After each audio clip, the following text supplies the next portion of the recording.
అమరజీవి పొట్టి శ్రీరాములు వర్ధంతి సందర్భంగా మంత్రి ఫారూక్, జిల్లా కలెక్టర్ రాజకుమారి ఆయన విగ్రహానికి పూలమాలలు వేసి నివాళులర్పించారు.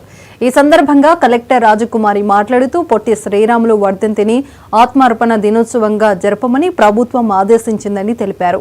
అమరజీవి పొట్టి శ్రీరాములు చేసిన అమరని నిరాహార దీక్షలో భాగంగా ఆంధ్ర రాష్ట్ర అవతరణ జరిగిందన్నారు.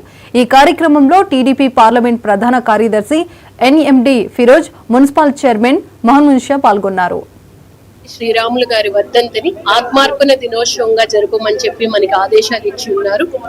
ఈ రోజు అందులో భాగంగా మనం నంద్యాల పట్టణంలో ఉండే అధికారులు, ప్రజాప్రతినిధులు, పుర ప్రముఖులు అందరితో కలిపి ఈ కార్యక్రమాన్ని మనం ఇక్కడ చేసుకుంటున్నాం. మనందరికీ తెలుసు, పొట్టి శ్రీరాములు గారి త్యాగ నిరతి, మహాత్మా గాంధీ గారి ప్రభావంతో స్వాతంత్రోద్యమంలో అన్ని సంఘటనలు కూడా వారు పాల్గొన్నారు.